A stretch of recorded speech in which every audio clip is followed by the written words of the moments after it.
Assalamualaikum.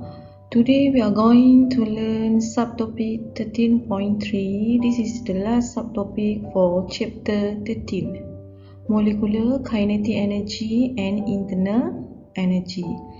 There are 4 learning outcomes that you must know. First, discuss translational kinetic energy of a molecule. Second, discuss degrees of freedom for monoatomic, diatomic and polyatomic.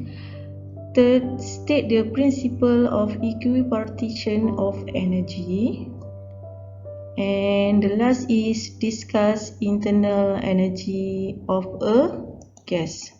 This is the formula. 3/2 kT equal to translational kinetic energy. Now, let's start with the motion a gas molecule. There are 3 types motion of gas: translational, rotational, and vibrational. But for this subtopic, we only consider 2 motion: translational and rotational motion only. Translational motion is a motion in a straight line X, Y, and Z. But rotational motion is a motion rotate in x-axis, motion of molecule rotate at y-axis, and motion of molecule rotate at z-axis. For this case, the moment of inertia for rotational motion is negligible because there are no intermolecular forces between the molecule.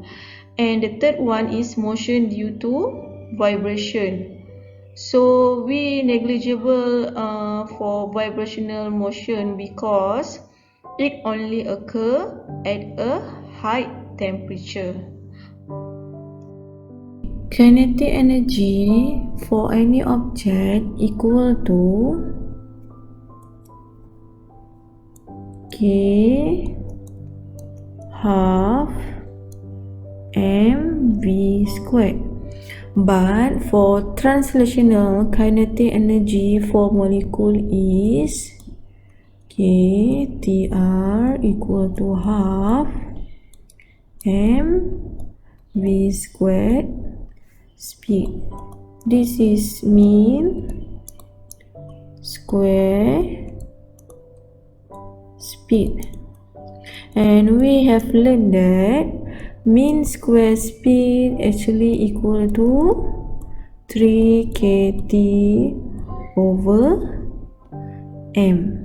Substitute into this equation, so we got K translational kinetic energy equal to half m times in bracket 3 kT over m. Cancel the symbol for m, so shown K translational equal to 3/2 K T.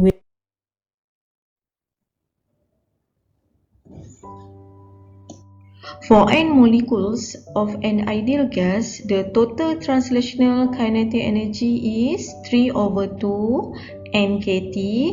For n moles of the gas, the total translational kinetic energy equal to 3/2 times n times r and times t. Now we study about degrees of freedom. The number of directions in which a particle can move freely is defined as its degree of freedom, or the number of independent coordinates required to specify completely the position and the orientation of a particle in space is defined as its degree of freedom. Degrees of freedom are of 3 types. They are 1. Degrees of freedom of translational motion, Ft. 2. Degrees of freedom of rotational motion, Fr. 3. Degrees of freedom of vibration motion, Fv. Degrees of freedom of translational motion, Ft. These are due to translational motion of molecules. Maximum number of translational degrees of freedom is 3, irrespective of that the molecule may be monatomic or polyatomic, linear or nonlinear. These are present at ordinary temperature. Degrees of freedom of rotational motion, Fr. These are due to rotational motion of a molecule about an axis passing through the center of mass of the molecule. Their number depends upon the structure of molecule. These are also present at ordinary temperatures. Degrees of freedom of vibrational motion, Fv. These are due to the vibrational motion of molecule about its equilibrium position. The number depends upon the structure of the molecules. These are produced only at high temperatures. Degrees of freedom for monatomic gas. A monatomic gas molecule can move linearly in any direction along 3 coordinate axes. Hence, its degrees of freedom is Ft is equal to 3. Examples: molecules of noble gases like helium, neon, argon, etc. Diatomic gas. The center of mass of 2 atoms is free to move along 3 coordinate axes. Hence, its translational degrees of freedom is Ft is equal to 3. The molecules, if these gases can rotate about a perpendicular axis passing through their center of mass in 2 directions. Hence, its degree of freedom of rotating motion is Fr is equal to 2. Therefore, total degree of freedom F is equal to Ft plus Fr is equal to 3 plus 2 is equal to 5. A triatomic or polyatomic gas, nonlinear. Degrees of freedom of translational motion, Ft is equal to 3, and degrees of freedom of rotational motion, Fr is equal to 3. Therefore, total degree of freedom, F is equal to Ft plus Fr is equal to 3 plus 3 is equal to 6. This is the definition degree of freedom that you have learned from the previous video. Degree of freedom for monoatomic gas, there are 3. Degree of freedom for diatomic gas, there are 5. Degree of freedom for polyatomic gas, there are 6.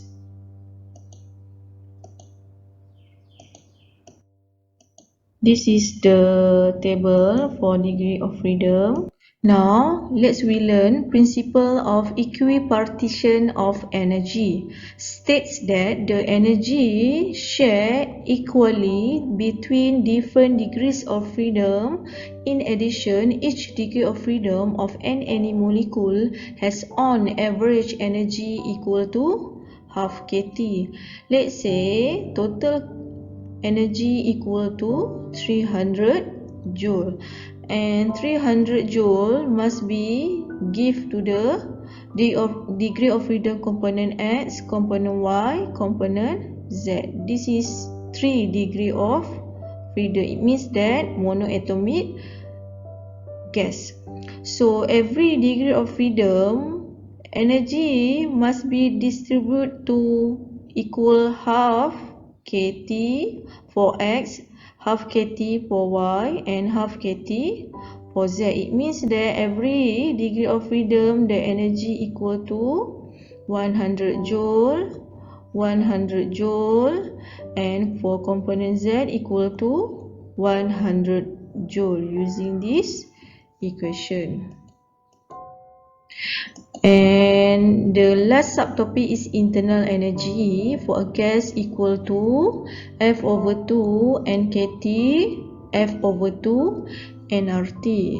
Actually, internal energy equal to kinetic energy plus potential energy.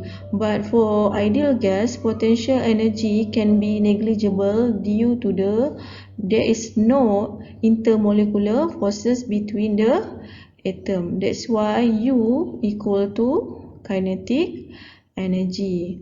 And we know that kinetic energy equal to F over 2 and KT. It depends on degree of freedom. And internal energy depends on temperature. For example, if the gas system decrease, internal energy decrease, temperature also drop, and VRMS also decrease using this equation. Today we are going to learn the last topic for this semester. Chapter 14, Thermodynamics.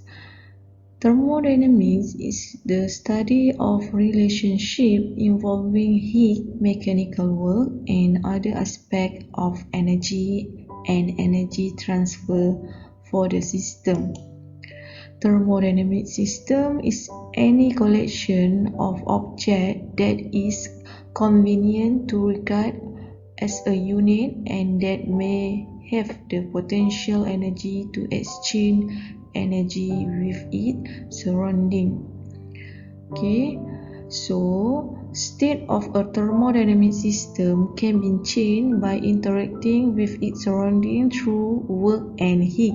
When this change occurs in a system, it is said that the system is undergoing a process.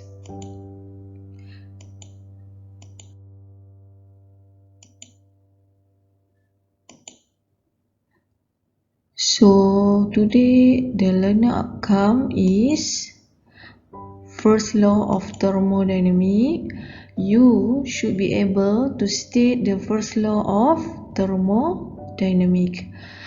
For your information, the first law of thermodynamics is a generalization of the principle of conservation of energy to include energy transfer through heat as well as mechanical work. Means that energy is conserved, it can be neither created. 14.1, this is the most important first law of thermodynamics. State that the heat, the symbol is Q. The symbol of heat is Q. Supply to a system is equal to the increase in the internal energy, which is the symbol is delta U. Of the system plus the work done by the system on its surrounding. The first law of thermodynamics can be captured in the following equation, which is the equation is Q equal to delta U plus W. So it is more useful form of the first law describe how energy is conserved. It says that the change in the internal energy of a system equal to the sum of the heat gained or lost by the system and the work done by or on the system. So what is the Q? Q is the quantity of heat supply, and W is work done, delta U change in internal energy.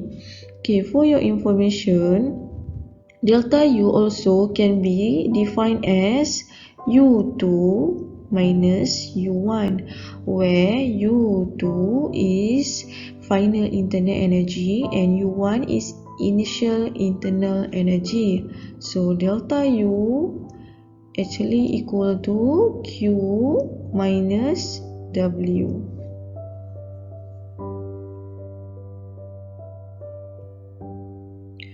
Example for work done. As you can see, this is a piston. Inside the piston, there are air. Air we assume as a system. This is initially. When the air is expanded, Okay, expansion process. So motion of the piston is upside. The molecule loses kinetic energy and does a positive work on the piston. When the air is compressed, so the motion of piston is downward, the molecule inside the piston gains kinetic energy and does negative work on piston. Okay, for your information, the change in internal energy during thermodynamic process is independent of path because the internal energy depends only on the temperature of the system. Okay, if the initial and final temperature of the system is the same, hence delta U equal to U2 U final minus U initial equal to 0. Okay, because U equal to F over 2 and RT that you have learned from the previous chapter, thus U2 final internal energy equal to initial energy. So the change in the internal energy also 0 in the cyclic thermodynamics process.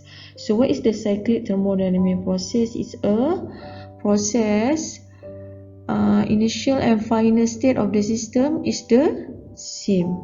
The internal energy is not depend on the volume of the system, for your information.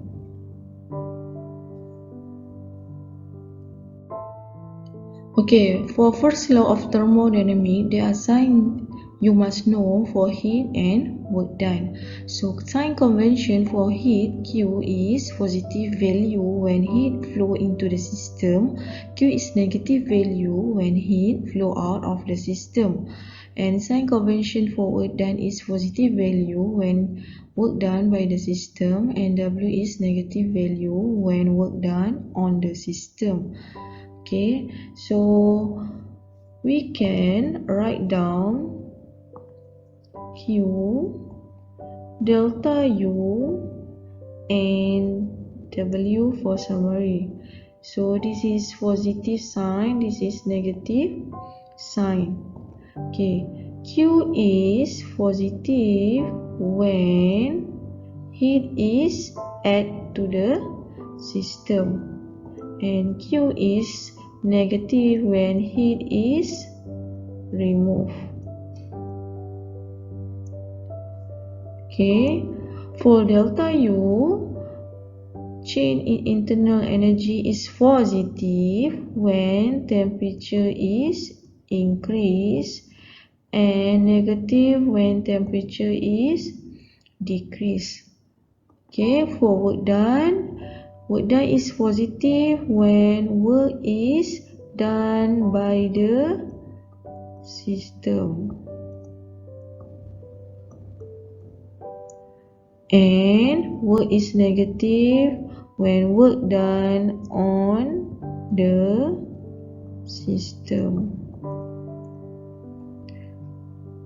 Okay, so we plot table at here for summary to make you easier to see the sign convention for today.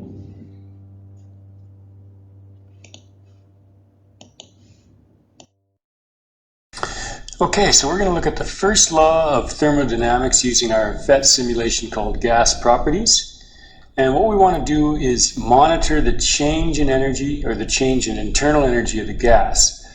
And we want to do that by looking at the temperature, because we've seen that the internal energy can be calculated by going N times 3 over 2 K times T. So internal energy and absolute temperature in Kelvin are directly related. So let's pump some gas into our chamber and see what happens. So we'll let it reach equilibrium here for a couple of seconds. But basically we can see that our initial temperature of our gas, which is measuring the average kinetic energy of all these molecules flying around in the chamber, is set at 300 Kelvin. Now in this sim we're able to add and remove heat. So when I slide this little slider up to the add feature, basically it's like it turns on a Bunsen burner and heat is going to pour into our chamber.